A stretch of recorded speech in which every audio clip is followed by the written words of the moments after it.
Okay, this is a video on a cash flow sweep. The Here, let's open the file first.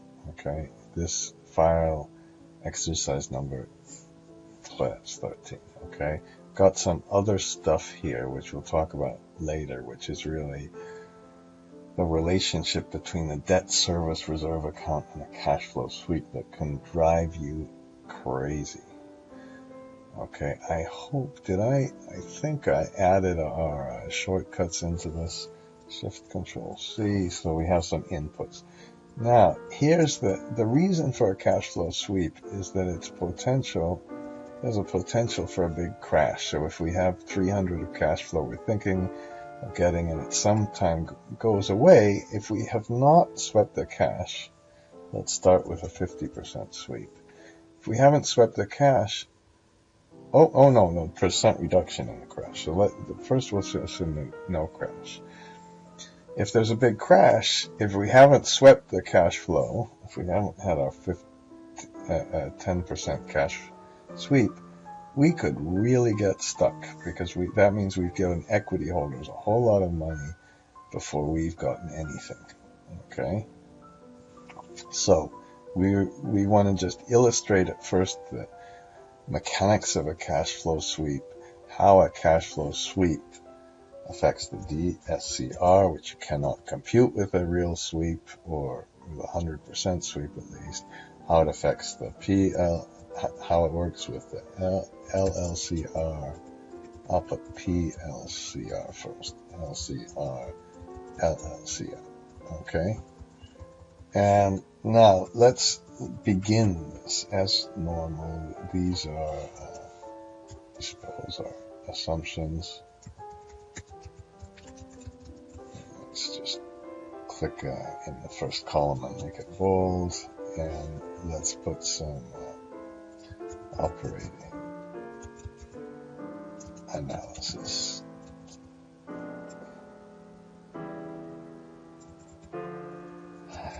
Thank you it took me a long time to think about how to spell that. Let's put a period. How about, let's keep it on the same thing. Let's skip over a couple. Maybe we better have a period 0 for our construction, and then let's perhaps just go over to the rest of the sheet. Okay, 15 is perfect. And then we'll put, why don't we put post crash switch. So what we'll do, we'll put a line here, and why don't I make that right now 20, so we never have a crash. So we just put an equal sign, and this is greater than or equal to this line, F4, Shift Control R. Okay, if we put in 5 years, then we'd have a crash. Okay, never done this before, but I think it's okay. And then let's put our cash flow, and why don't we put in a 300 and put in our crash percent. So we put equal 300 F4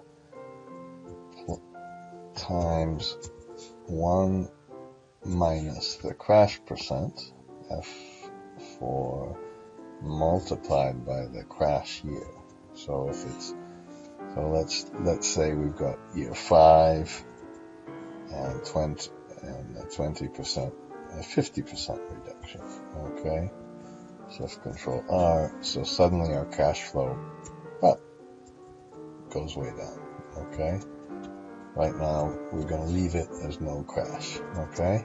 That's our cash flow. Now let's make our debt schedule. Again, in a real model, you have the funding analysis first. Okay, and below the debt schedule. Let's put our opening balance. Let's take away our schedule maturities. And then here, well, I'll just tell you, we also better take away our cash sweep. Now the big item here is in this cash sweep item, the big idea. This comes from the cash flow statement. You can't get it before you've done the cash flow statement. So let's put a closing balance, interest. Okay. And then after that, we have no taxes, no profit and loss statement, no nothing like that. We'll just do our cash flow analysis. And we'll start with our operating cash flow, which we just computed, less that's going to be the same as our CFADS, less scheduled maturities, less the interest. Okay, and then let's put cash before sweep, and we'll put less cash flow sweep.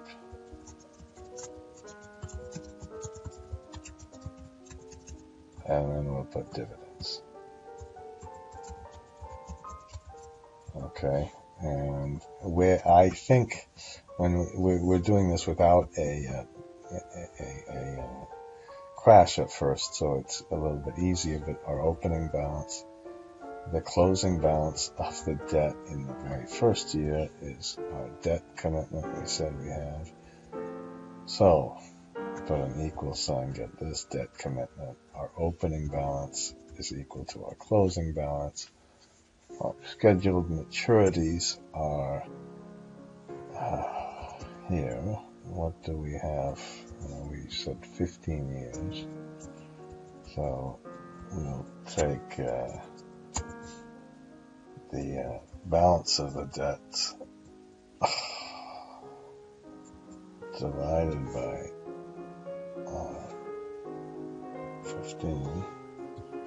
Okay, and then we leave the cash flow sweep out for now and take this one minus this one minus this one. Okay,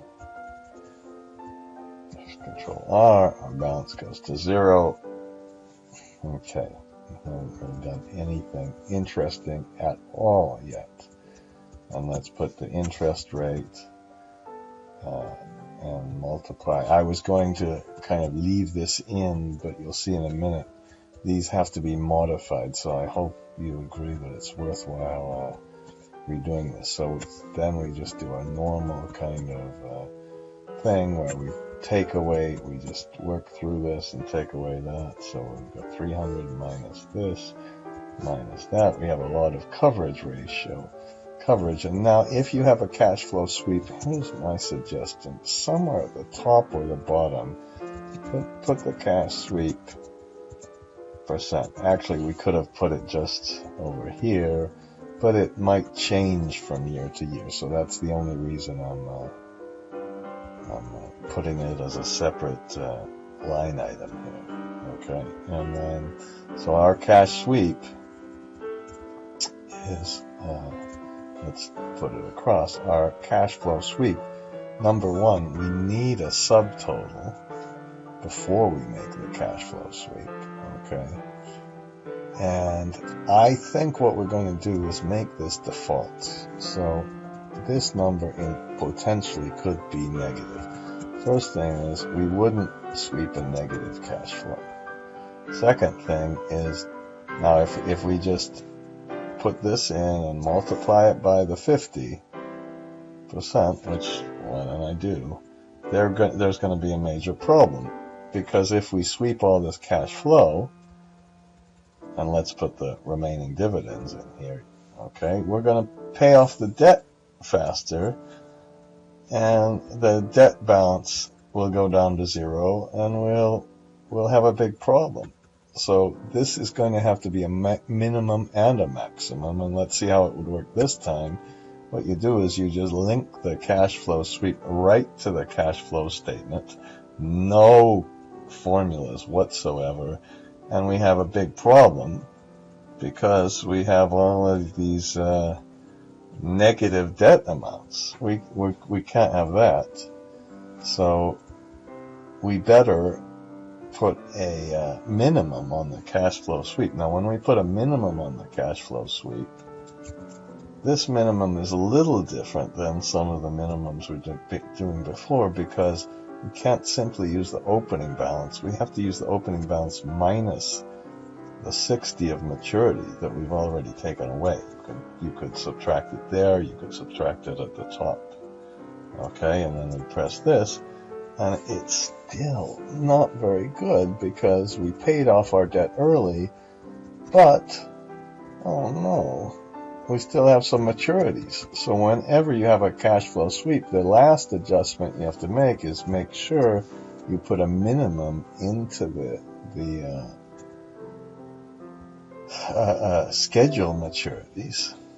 Okay, and now we have the mechanics of the cash flow sweep finished because we paid off the debt much earlier, which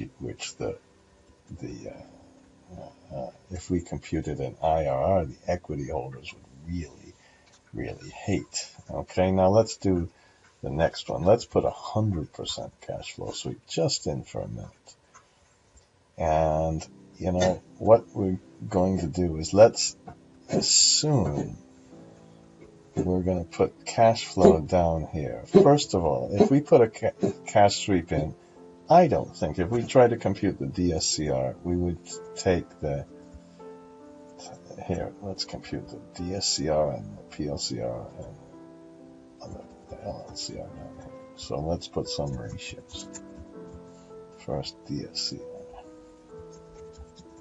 And we'll put the CFADS debt service. Now, the question is, would you include the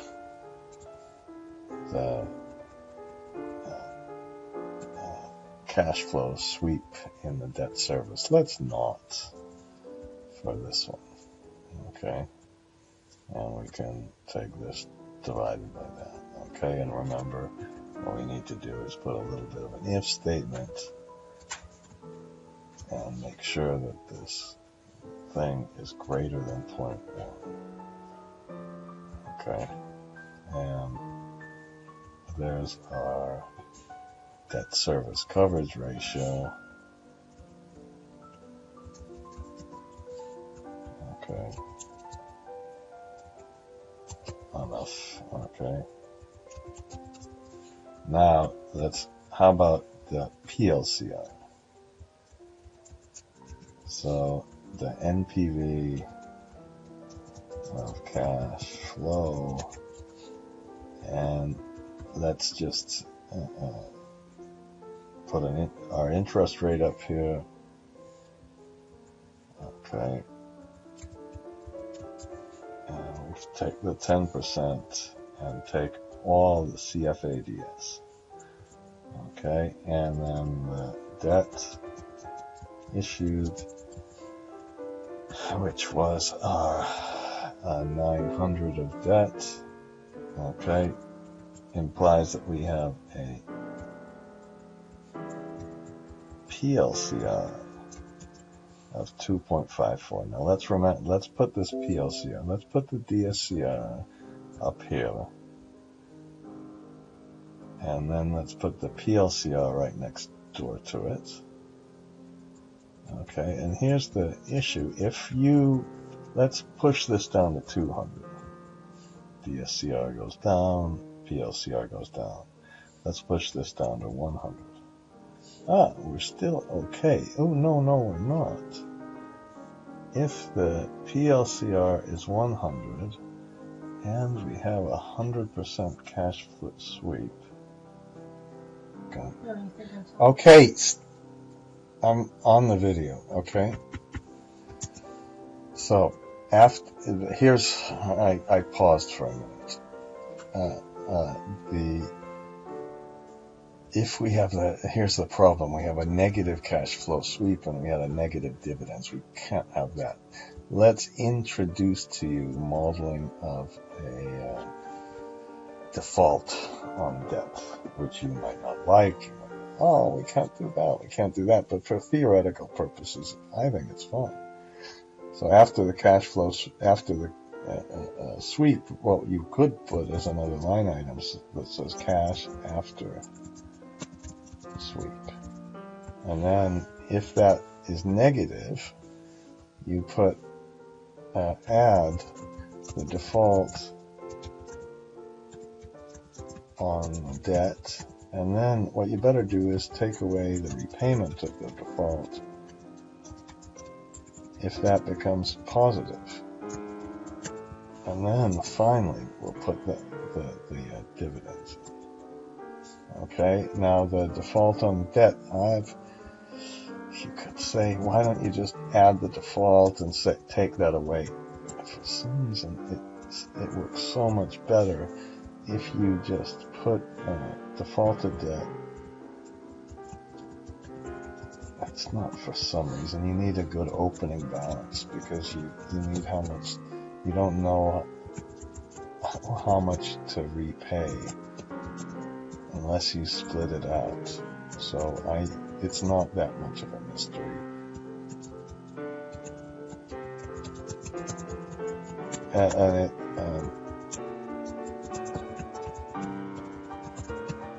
we'll put exactly the same interest rates. There can be a default interest, of course.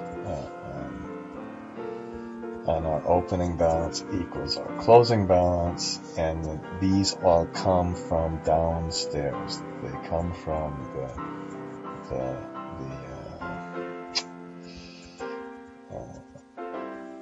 cash flow analysis. Okay, and we put a minus and we put an equal sign, go up to our 10%, and then multiply that by the opening balance of the debt.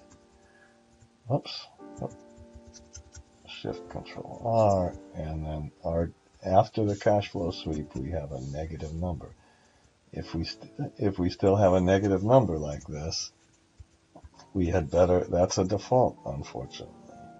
So put maximum and then a minus of this number or 0. Now, suppose you could theoretically limit this to the amount of the debt. You can't really default more than interest plus the principal. But, and that means equity holders would have to kick in more money, and it kind of gets a little bit difficult. Now, if this is positive, then we're going to repay the default. Okay, but if it's positive, we only repay the default to the extent that we actually have one, which means we better put the opening balance here as our maximum and minimum. And then we have one more adjustment to make, and this interest had better include the interest on the defaulted debts. Okay, and that would be a hard, difficult mistake to kind of catch. Now, when you do all of this, if you look at the total defaulted debt at the end, we have a positive amount of defaulted debt. Why don't well, maybe this. Can you see the whole thing here? I think so. If I put the cash flow, that means we have a positive defaulted debt. Our PLCR is below 1. If we put 120 here, we just made it, and we just looks like I just paid off the defaulted debt and the dividends I haven't fixed. Sorry about that. Cash flow after sweep plus defaulted debt minus repayment of defaulted debt. I made that mistake on purpose. And why? What did I do now? Cash flow after sweep plus defaulted debt minus repayment. Okay. Sorry about that pause. I had a mistake in repayment. We should have, I used for the repayment of default, I had used this line instead of that line. Very bad mistake. But we have just a tiny little bit of dividends. We have just this, so let's say this is 117 or something. Then we have a slightly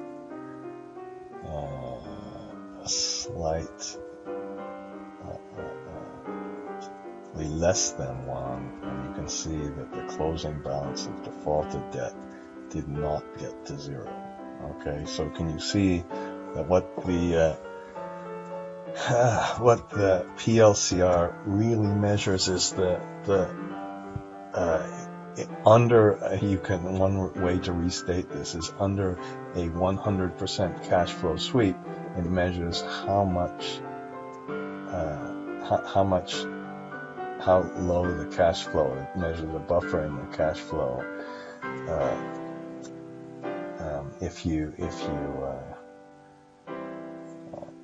It measures the buffer in the cash flow to get to the just being able to pay off the debt at the very end of the project. Now that's not quite right if we have a less than 100% cash flow. Let's put a 50% cash flow sweep.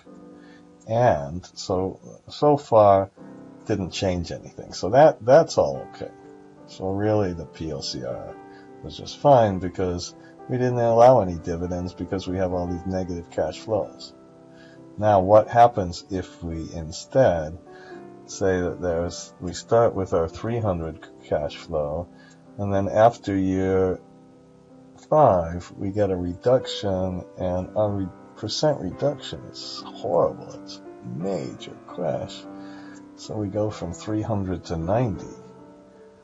Now here's what's happened. I guess the good news is that in this case our sweep was good enough to even protect us from it, which is a good thing to look at. If our cash flow sweep was 0%, here's what we would have had. We would have had a big default. We would have a big default on the debt. If our cash flow sweep was 100%, then we have no default at all on our debt. So you can see how the cash flow sweep, what it really does is it protects you against a sudden and dramatic reduction in cash flow, because if we had 0% here, here's the bad news. The dividends to the shareholders, these shareholders have gotten all this dividends, and as bankers, I'm going to do this without present valuing it. So they've got 636 of dividends, just so you can lose only 200 of cash. Now, why don't we make this bigger? Let's make this one. I have to make it really dramatic, don't I? And let's make it 80%, and let's say it happens in year 4. So now we have debt left of 900 compared to our opening debt. In nominal terms, that's really bad, but at the same time, the shareholders have got 468 of dividends. That's why the bankers like the cash flow, the